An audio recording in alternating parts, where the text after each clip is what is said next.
This podcast episode has a content warning for rape and sexual assault. The more I wrote and the more command I developed over my voice and my ability for language, I started speaking back and I started poking holes in his gaslighting attempts by giving these very cogent, calm, clear-headed debates and using them against him until he was the one who was stammering and was out of words. I was there speaking very calmly and steadily against this man. He had his physical size, he had the money in our relationship, he had the legal upper hand, and I leaned into the one thing I could, which was my brain and my voice. Don't let this be just for today. Then you will find another way. With every breath you throw away. Hello. This is Season 1, Episode 3 of Migrations, a podcast about creative and political Asians and their story of migration. And I'm Nisha Mody, your host. Between last episode's interview with Tiffany Wong and this week's conversation with Reema Zaman, I am in awe of the depth and nuance of these stories. I'm amazed at how the experience of Asian immigration shapes us in so many different ways, yet there are also striking similarities. This is exactly why I wanted to start this podcast. If you haven't already, please check out the Migrations Patreon page to contribute to the creation of this podcast. You can pledge as little as $1 to as much as you'd like, and the more you pledge, the more you get. Check out the different levels to see how you can get a book picked by me and even a self-care package, because let's face it, that's something all of us need, like basically all of the time. Your contribution means so much to support a podcast that centers Asian voices. Please, pretty please, check out patreon.com/migrations. That's MIGRASIANS. Thank you so much for your support. And now for today's episode.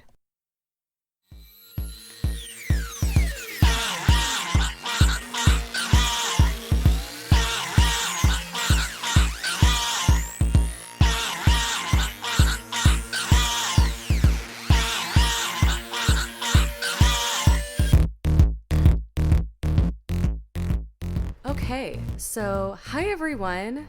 Today I'll be in conversation with Reema Zaman.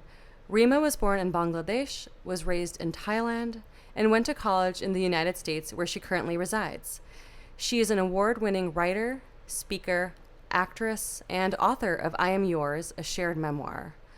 The New York Times accurately states that Zaman writes beautifully of the frustration and pain of being a woman in a man's world, an immigrant in a world suspicious of outsiders. Forbes magazine has described Reema's career and life as a fabulous trajectory of powerful transformation. Reema was the 2018 Oregon Literary Arts Writer of Color Fellow and has been on the Dear Sugars podcast, hosted by Cheryl Strayed and Steve Almond. You can find Reema on Twitter and Instagram at Reema Zaman and at www.reemazaman.com. Reema, thank you so much for being here with me today. Thank you so much for having me, Nisha. So Reema and I were actually supposed to record a couple weeks ago. I was having a little technical difficulties, and she told me that she was actually going to be in LA in a couple weeks. So we are recording this IRL. So super exciting. Very exciting. Can you tell us why you are in LA? What brought you here? I am here in town for some meetings and exciting dinners with some of my most favorite people, and I Am Yours has been adapted into a screenplay, and we are in the process of circulating that with our top choice producers, so everything's going really swimmingly, knock on wood, and I'm just in town to finalize all of those details and move into this next stage of this project and I guess my life. Yeah, that's super, super exciting. This project does have to do with your book itself, right? Your memoir, I Am Yours, Yes. A Shared Memoir. So I call it the project because it's a 10-year affair. I knew from the moment I sat down to write, I had a very specific vision and plan, and I made a business plan for 10 years, starting from 2013 to 2023.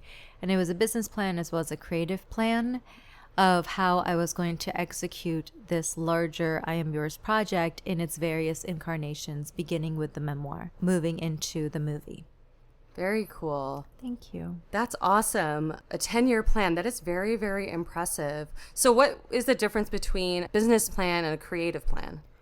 Well, for me, they had to be in alignment in order to pull this larger project off. And so a business plan would be how to budget not only my finances, but the amount of money I would need to bring in at every single stage of that creative process in order for me to be able to focus completely with total unflinching focus on this creative process. Wow, that's really impressive. I think that there's a stereotype that if someone's very creative, they're just like not savvy in business ways. I'm sure that might be true in certain instances, but you are proving that that's not true in all instances. Can you talk a little bit about your memoir, I Am Yours? And can you also talk about why it's a shared memoir? Absolutely. So I Am Yours tells the story of my unwavering fight to protect and free my voice from the cultures and people who have tried to silence me. It travels the course of my life. It begins in Bangladesh, where I was born in 1983, the eldest child of an arranged marriage. And then we move into Thailand for my childhood and teenage years. And then it follows my immigration story to New York, America. The first act is about the childhood and teenage years in Bangladesh and Thailand. And then the second act focuses mainly on the centered relationship in the book is the marriage I had with my now ex-husband. He was an American man, and we met and fell swiftly in love rather quickly. I was 25 when we met, and by that time I'd graduated college with a women's studies and theater degree. I was an actress in New York, and I was modeling here and there on the side. I had gone through a few sexual assaults and sexual harassment cases with employers. When he and I met, I was this, young, bright-eyed actress, and he seemed like the safe space that I could call home. He was very charming and seductive and lavished me with attention and love, and I had never been loved in that way. He seemed to accept and be enamored of every part of me, and I slipped into him with the sudden quick ease that a body slips into quicksand. He wanted all of me, and that felt really, really wonderful. After going through a childhood and young adulthood where I had been sexually assaulted a few times, where I had my voice as well as my body betrayed and silenced, to be around this man who seemed to accept and want to create this safe haven for me, I was more than willing to fall into him. Lo and behold, that devourous love with which he enveloped me festered into this devourous need to control and own and have me almost as an extension, as property, woman as property, wife as property. And he became very overbearing. I started to recognize that the same things that I had thought were seductive were actually these really controlling behaviors, and the same kind of speech patterns which I had been conditioned to find attractive in a straight man were actually verbal abuse. This isn't particular to Bangladeshi or South Asian culture. In nearly every single culture, straight women are taught to orbit around a specific kind of quote-unquote seductive, larger-than-life straight man personality where he gets jealous, and that's a sign that he loves you. He wants to take care of you, but it really teeters on the border of control and dominance.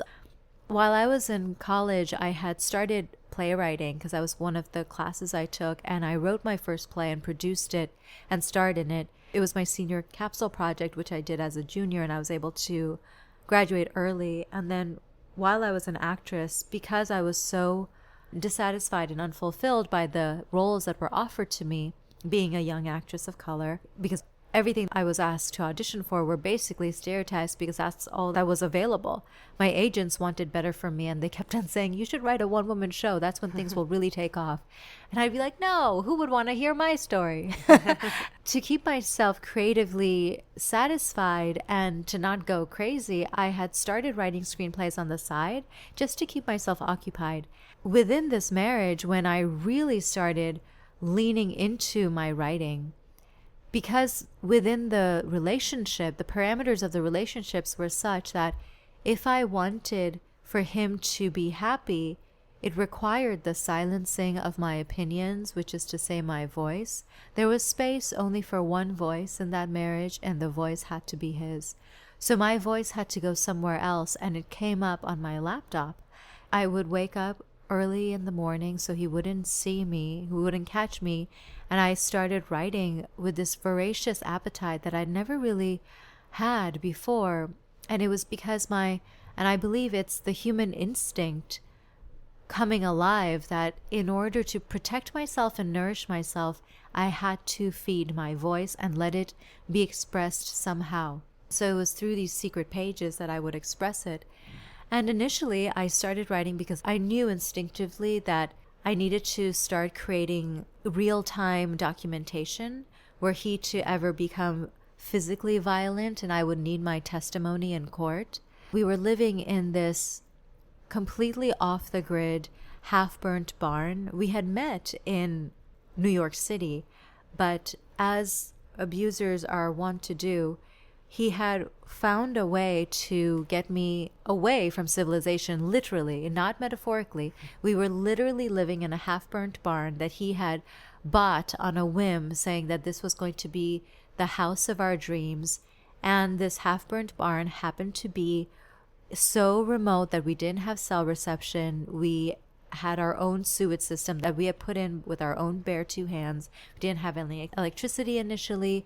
We would have to use the woods as our bathroom. We lived in a car for a while, and I started recognizing that I had willingly allowed myself to not only live off the grid, but live in a very precarious, physically dangerous, and geographically dangerous and secluded place with a man who wanted more and more control. I was writing all of this as documentation because there was literally nobody else around, not a soul for miles. And the documentation became really exciting for me. And I could feel that the more I wrote, I was starting to draw connections between him and the family that I was born into, which is my own family, the first marriage I was born into, which is my parents' marriage, my mother and father, and the first abusive relationship that I witnessed, which was theirs. And I began to see that the reason why this man, when I first met him, the reason he felt like home is because on a subterranean level, his abusive nature reminded me of my childhood home, of the way my father used to dominate and control my mother as well as me and my siblings. I had never really paused to examine, let alone heal that trauma, so of course it had become my normalcy, and I had co-created a marriage that felt normal to me. A marriage that included a lot of rage, a lot of verbal abuse, a lot of manipulation, a lot of control. As I wrote all of this down, I started to gain confidence in my voice, because having that safe haven as my writing was my nourishment and my fortification, and I began to speak in a much more confident manner, in an articulate manner, with my now ex-husband, with my husband at that time, and he would look at me wide-eyed and he'd say, "When did you start speaking so confidently? You are not the girl I married." And I would look at him and say, "Yes, you're right. You have actually always been this man. I am the one who's growing and changing." This is how abusers control. They use gaslighting. For anybody who's not familiar with that term, gaslighting is verbal abuse. The abuser twists language in their favor in order to make you feel dumb, subordinate, and crazy. Therefore, the more I wrote and the more command I developed over my voice and my ability for language, I started speaking back and I started poking holes in his gaslighting attempts by giving these very cogent, calm, clear-headed debates and using them against him until he was the one who was stammering and was out of words. And I was there speaking very calmly, steadily against this man. He had his physical size. He had the money in our relationship. He had the legal upper hand. And I leaned into the one thing I could, which was my brain and my voice. And it was the only way I could gain any control back in our marriage. And I started using my voice to overpower him in arguments that he would try to start. Because I grew into this woman who became intolerant and impervious to his gaslighting and intimidation tactics, he grew tired of me. The only way an abuser can continue to abuse is if they have someone to abuse. And I figured out that the three things an abuser wants is fear, anger, and the feeling of dominance, which is why they try to get us to cry and stammer and plead and beg and feel afraid of them. I stopped giving him any of those reactions until I literally became a kind of person he had nothing to leech off of. Wow. And he grew tired of me and he evicted me one day. He literally evicted me from our home, and I wasn't allowed to come back into our house. I had poured all of my money, monthly wages, into our mortgage, our leases. He called me up one day while I was babysitting, because I used to babysit to supplement my acting income. And he told me, "You're not allowed back home." I had my laptop. I had $60 that I would make that day. And I was euphoric because I was finally released.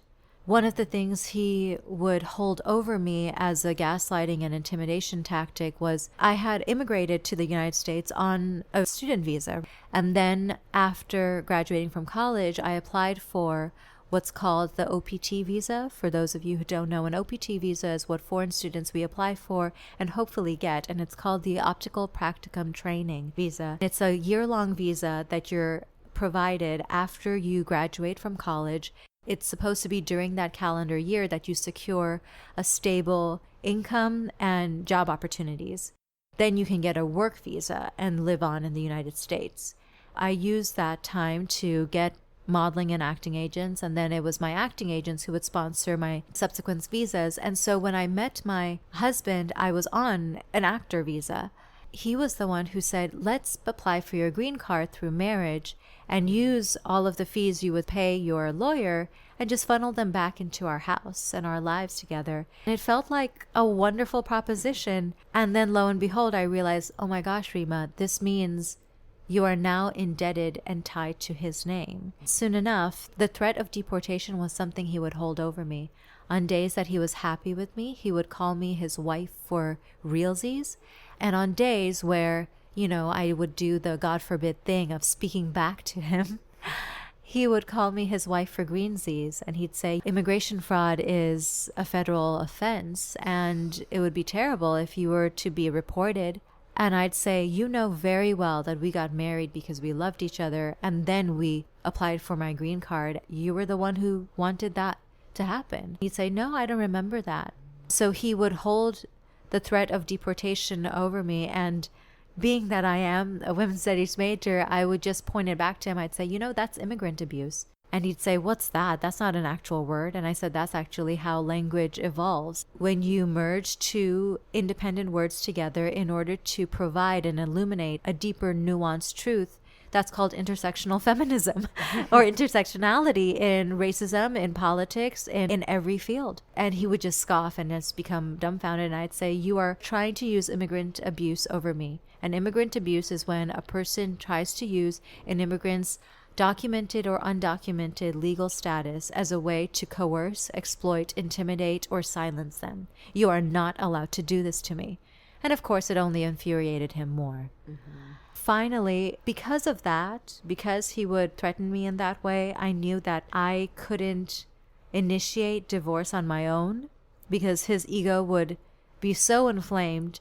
I knew he would try to create trouble in my life legally, and I didn't want to risk that. And that's where I believe I Am Yours has resonated so much, because it is a profoundly intersectional story, one that we haven't really examined in any other way. And that's why people are so excited to turn it into a movie, because these are all the nuances about the immigrant life and the immigrant story, as well as heterosexual relationships and intimate partner violence, all of these intersectional overlapping threads that makes for a rather universal narrative. My co-screenwriter, her name is Dara Resnick. She wrote for Transparent, for Amazon's I Love Dick, for 13 Reasons Why. She's brilliant. She says it beautifully. The specificity of my story, of Reema's story, is our universality. And I'm incredibly honored that the story has found so many people and they have found themselves in this story. Wow, there's so many inspiring and amazing things you just said. So many things that I personally can relate to as well. And yeah, I think that's the beauty of sharing these stories that are so nuanced and intersectional, is to describe those actual struggles as an immigrant experience, as being a woman of color, etc., but also show the universality, which is a really kind of cool dichotomy.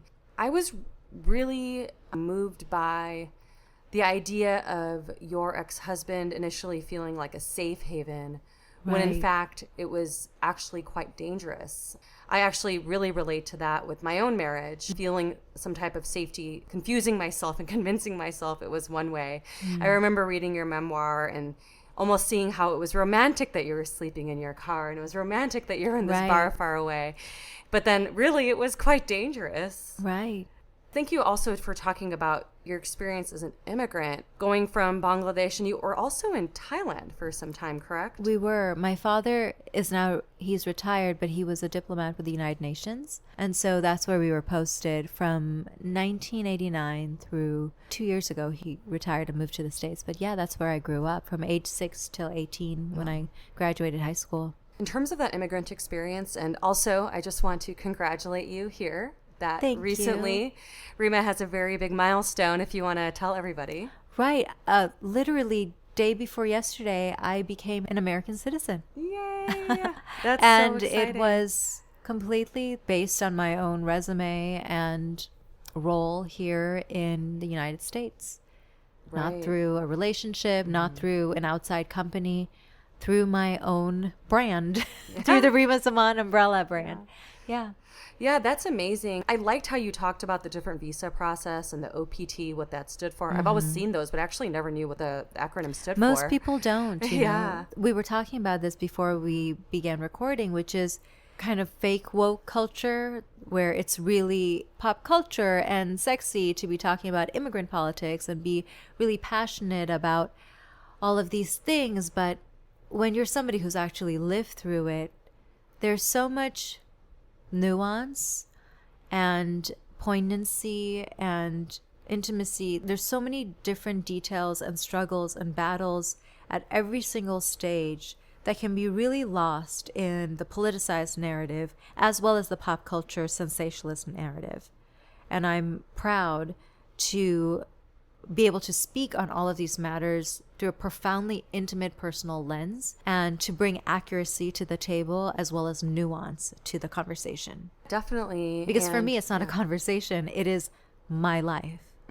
Right. It's not just something that you're talking about. It is actually your reality. Exactly. That reminds me of the part in your book where you were in New York and you were raped. Yes. And you were not a citizen, or you didn't even have your green card at that time. No, I was on my OPT visa. Yeah. And I was violently raped by someone who was a colleague. He was an actor I knew from working in the same play and a few different plays together. After the rape, literally 5 minutes afterwards, I was just sitting there in the dark weighing my options as well as the financial and legal costs of each and the risks. And I did a profit and loss analysis of the different routes I could take. If I pressed charges, what that would mean in terms of my career, in terms of the stigma of like being part of this acting community, the small acting community in New York, because everyone knows each other.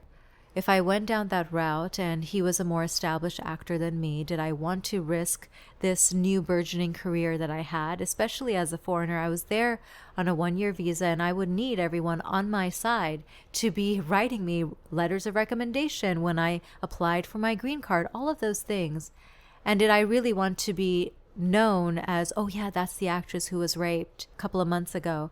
Or did I want to be known as the young actress from Bangladesh who was doing fantastic work, and yes, we should recommend her on that? And remember, this was 10 years prior to Me Too. It wasn't popular to be talking about these things. You could be stigmatized, and even to this day, do you want to be known for your work or the assaults that men have placed on your body, or I should say rapists have placed on your body? And then also the financial profit and loss of going down a legal hassle. Back then, because like most actors, I was juggling 4 different jobs. I was a hostess, I was a coat check girl, and I had a few different families that I used to babysit for. My income was cobbled together by rushing between different hourly paid jobs. And for me to take time out of that unsalaried position, I didn't have a salaried position by any means, for me to take time out of my life to go and pursue this legal case meant money, the loss of money. And the loss of money meant I wouldn't be able to pay rent. It was all of these things. And so I love talking about all of those tiny pedestrian details that can get overlooked in the popularized, sensationalized conversation about #MeToo.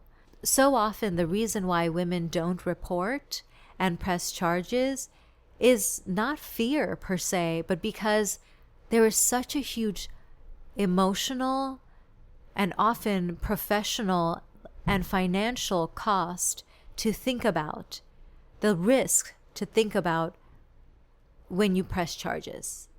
Is it really worth it, especially given the fact that we have a legal system that is so easily swayed and biased in favor of men and against women? What's the point is one of the reasons we choose not to press charges. Yeah, it is as heartbreaking as it is logical. Right. And I'm just imagining you doing this profit and loss analysis in the wake of a very serious, invasive trauma. Because the rape occurred in my apartment, my sublet, and I just sat in the dark after he left, and I just went through the different options for about 5-10 minutes, and I went through all the possible scenarios, how it would play out, the best case, the worst case being that, you know, I would run out of money, as well as I wouldn't have the correct professional portfolio and reputation to hold up for a green card process, and I would be sent back to Bangladesh, which would mean that I would not be sitting here as an established, admired author, screenwriter, actress, and activist talking about these issues, because the only way for me to bring this career to life would be in the United States. I could not have pulled this off in Bangladesh. And I knew that in order to even arrive to the hypothetical place that I happen to now physically inhabit, those goals would never come into fruition were I to speak out at that point. And so it was this really bizarre, surreal, yet very real aha moment that I had, which is, in order to be a voice for other women in the future, I would have to be silent in that moment as a 23-year-old. For me to build the career that I knew I had the potential to build, it required my silence as a young adult. Wow. And I think processing that trauma while this is all happening, and there's so many decisions basically you have to kind of make within hours of this happening to you. Here's the nuanced and the intersectional part of what people may not be aware of. So in order for, because we say all the time, you know, your voice matters, and it is true. Every human being's voice matters. That said, for your voice to have true resonant impact, you need to have some semblance of clout. Clout can be derived in various ways, whether it's you have a skill set that only you and you alone can perform, you have talent, or you have money, or you have political power, you have a platform of some manner. I knew that me speaking out as this young 23-year-old, my voice wouldn't travel as far. It may not even get me to the point of being able to get that actor blacklisted. My voice did not matter then. But I knew that I had the beginning morsels of potential and talent to arrive to a place where my voice would carry, where it would be speaking into a microphone and be amplified on a larger social and political level. And that's when I wanted to speak my story, when I had the correct microphone. So I knew that, yes, it was a very important story that I had been put inside, because it's a resonant and unfortunately very universally applicable story. 6 out of 10 women will be assaulted in their lifetime, and that's only the number that's reported. Therefore, we can pretty much guarantee it's more than 6 out of 10. So I knew that my story could be of benefit one day to help other women feel seen, to use my story and transform it into empowerment for other people. And so I just, it was a very, like you said, like a very methodical and logical analysis of when to speak and how to speak. Yeah. Wow. And I talk about my parents and the sacrifices they made and whatnot. And I don't think these are ever going to be the type of sacrifice that is actually seen by others. And this is a sacrifice that you sacrificed your voice so that you could amplify it more later when you had a larger stage. Exactly. It wouldn't have mattered then. Yeah. Nobody would have remembered that girl's story. Yeah. Isn't that fascinating? And yet, yeah. but as a Chills. chapter in my published memoir, people know it. Yeah. And it matters to them. The chapter is used as a vehicle of healing for other people. Yeah. And so finally, the story matters. It's fascinating, isn't it? Yeah, it really is fascinating, because it's these choices that we have to make for progress, even though they might be hurting us along the way, holding that information in. But your time has come and your stage is right in front of you, and that's beautiful. Thank you. I actually want to talk about your relationship with your father a little bit. You really detail it so beautifully in your memoir. I remember reading about how he kind of disowned you, and then he came back to you and you had this meeting. You know, I alluded to this. My parents had a very complicated marriage, and I'm very close to both of them. I'm close to my entire family. We naturally are obsessed and in love with each other, but then we've also done a lot of work of vulnerability and to have clear, open communication channels. I'm very proud of how far we've come, especially as a family from South Asia. I guess in any culture, families aren't taught necessarily communication skills when it comes to talking about early trauma and the things we may have done to each other and how to survive that and heal from that and become closer by talking about all of those things. Anyway, so that's where we are presently. And I want to say that because it is a truly incredibly happy ending, which is actually a happy beginning. Our beginnings were very tough. My father grew up essentially without a father of his own. He lost his father when he was very young, when he was 11 years old. He didn't have a father growing up, and so he didn't have a model. He was raised in this very strict British boarding school, and they were both raised through the independence war in Bangladesh. So they were raised with a significant amount of trauma themselves. We knew that as siblings, and we knew that our parents were very young when they had us.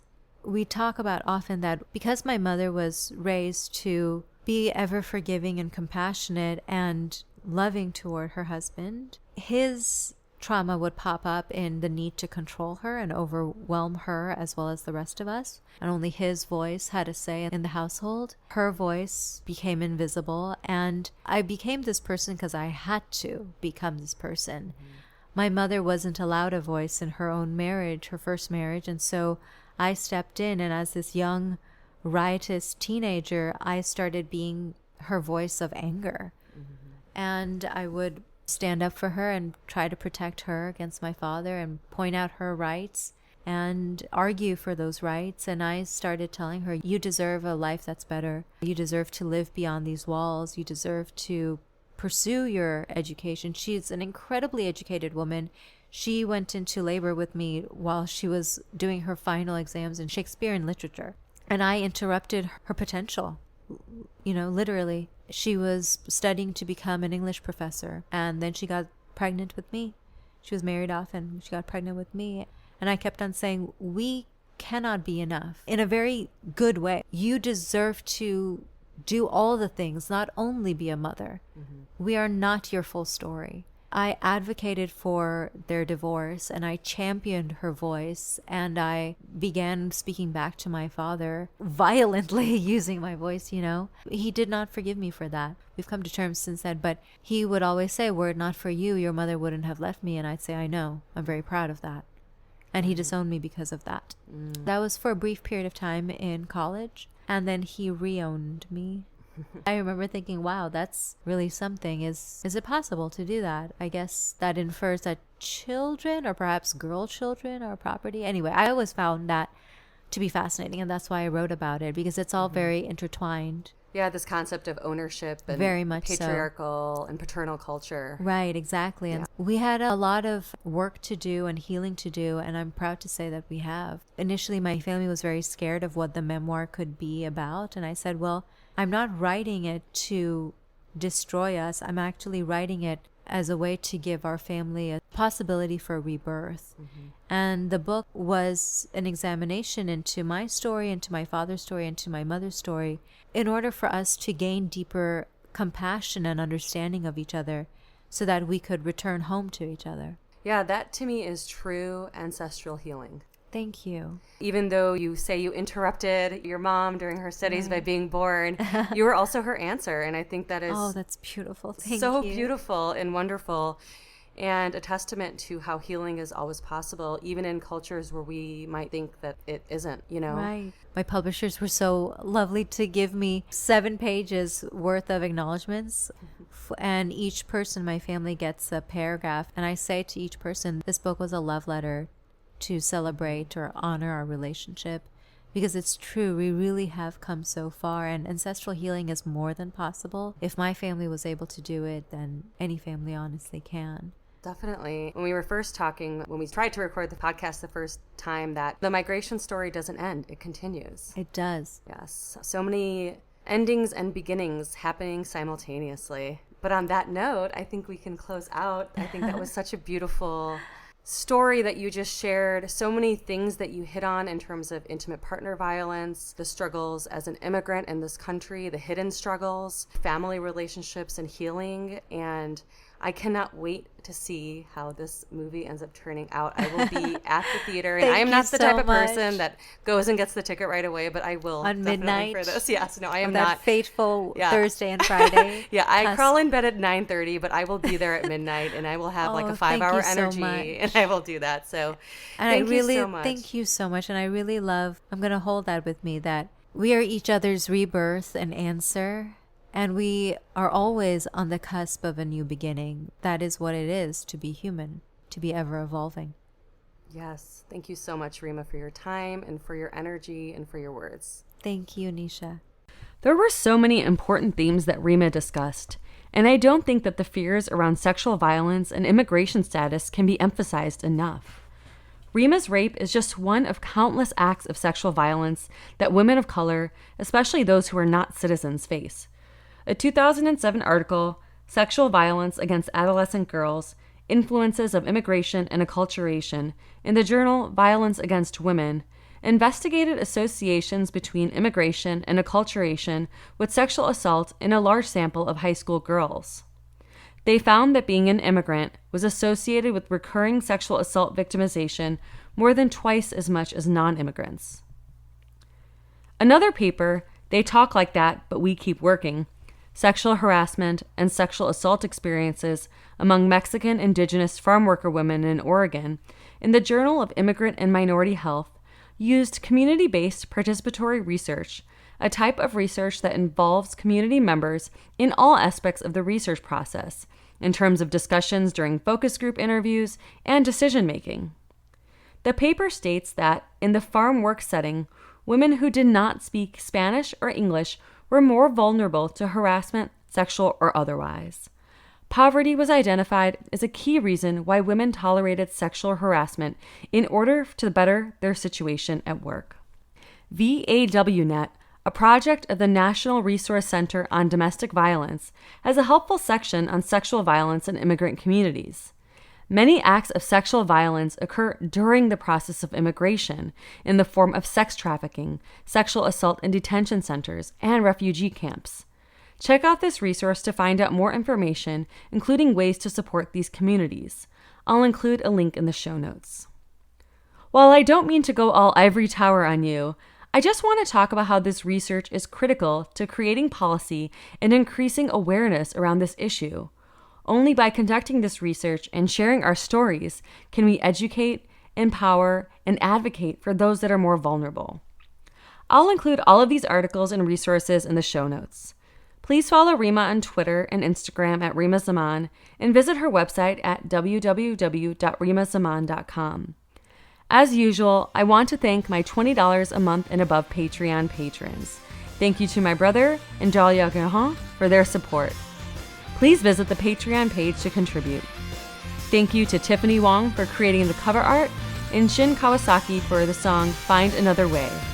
And last but not least, thanks to Akriti Kundu for your editing prowess. Until next time,